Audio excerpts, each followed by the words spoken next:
میرے اور آپ کے لیے فرحت اور اداسی کی ملی جلی کیفیات ہوں گی۔ عید کی خوشی، مسرت اور روزوں کے جانے پر طبیعت میں ایک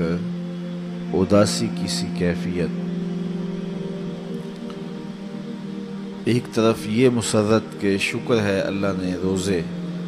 رکھنے کی توفیق نصیب کی، دوسری طرف یہ خدشہ کہ جس طرح کے ہمارے روزے ہیں پتہ قبول بھی ہوئے یا کہ نہیں۔ ماہ صیام کے لمحے جب اپنے اختتام کو چھو رہے ہوں تو ہماری یہ دعا، ہماری تمنا ہمارے لبوں پہ مچلنی چاہیے کہ مالک تو نے پورا ایک مہینہ ہمیں جن توفیقات سے مالا مال رکھا، پنجگانہ نمازوں کی توفیقات دی، تلاوت کلام مجید دن کے اجالوں میں اور رات کی تنہائیوں میں میسر رہی، اور امور خیر جو ہم بجا لاتے رہے تو نے ہمیں توفیق دی، تو کہیں ایسا نہ ہو کہ ماہ صیام کے گزرنے کے بعد ہمارے یہ معمولات، ہماری زندگی کا یہ خیر برا انداز ہم سے کہیں چھین نہ لیا جائے۔ تو کریم ہے، اگر ہمیں ہدایت دی ہے تو اس پر ہمیں مستقیم بھی رکھ۔ اور وہ بد نصیب لوگ ہوتے ہیں کہ جو سیدھی راہوں پہ چلنے کے بعد پھر ٹیڑھی راہوں کے مسافر بن جاتے ہیں، ہدایت کے بعد پھر ظلمت کے اندھیروں میں گم ہو جاتے ہیں۔ اللہ تعالیٰ جل شانہ نے اس عورت کی مثال قرآن مجید میں بیان کی جس کا مفسرین فرماتے ہیں توازن ذہنی ٹھیک نہیں تھا، اور وہ کیا کرتی تھی، سارا دن سوت کاٹتی رہتی تھی، اور جب شام چرخہ اٹھانے لگتی تو اپنے ہاتھوں سے کاتا ہوا سوت توڑ توڑ کے ریزہ ریزہ کر دیتی۔ تو اللہ تعالیٰ جل شانہ نے اس عورت کی مثال دے کے اپنی مخلوق کو سمجھایا کہ تم بھی اس عورت کی طرح نہ ہو جانا جو اپنے دن بھر کی کمائی کو شام کے وقت اپنے ہاتھوں سے ادھیڑ دیتی ہے اور کاتا ہوا سوت دوبارہ ریزہ ریزہ اور پرزہ پرزہ کر دیتی ہے، تو سارے دن کی محنت اکاذت چلی جاتی ہے۔ تو کہیں اے ایمان والو، میرے رسول کے دامن سے وابستگی اختیار کرنے والو،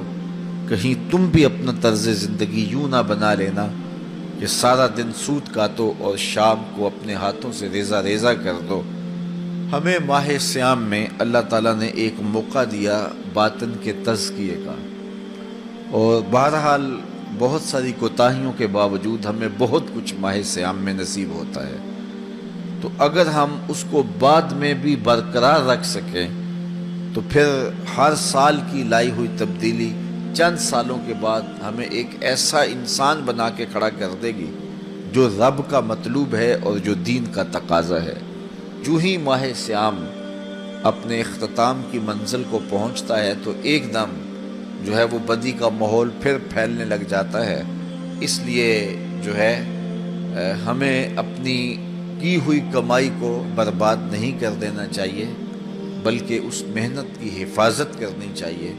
حضرت عمر رضی اللہ تعالی عنہ عید کے دن رو رہے تھے، تو کسی نے کہا کہ آج تو مسرتوں بڑا دن ہے تو تم رو رہے ہو؟ تو فرمانے لگے کہ مجھے نہیں پتا کہ یہ یوم عید ہے یا یوم وعید ہے۔ تو کہا یہ کیا بات آپ نے کر دی؟ تو فرمانے لگے کہ اگر تو میرے روزے قبول ہو گئے ہیں تو پھر تو یوم عید ہے،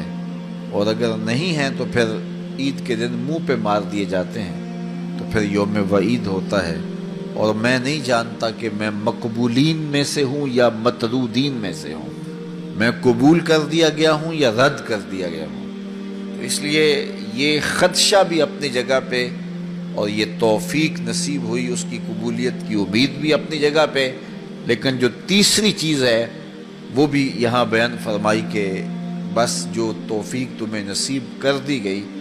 خیر کے امور کی توفیقات سے تمہیں نواز دیا گیا، اب اس کے چھن جانے کا خوف بھی تمہارے ساتھ لگا رہنا چاہیے، اور تم اللہ سے دعا مانگ کر اس خوف کا دفیہ کر سکتے ہو، تاکہ وہ ایک حصار بن جائے دعا تمہارے لیے، اور روک بن جائے تمہارے لیے، اور تمہاری کی ہوئی کمائی کہیں لٹنے نہ پائے۔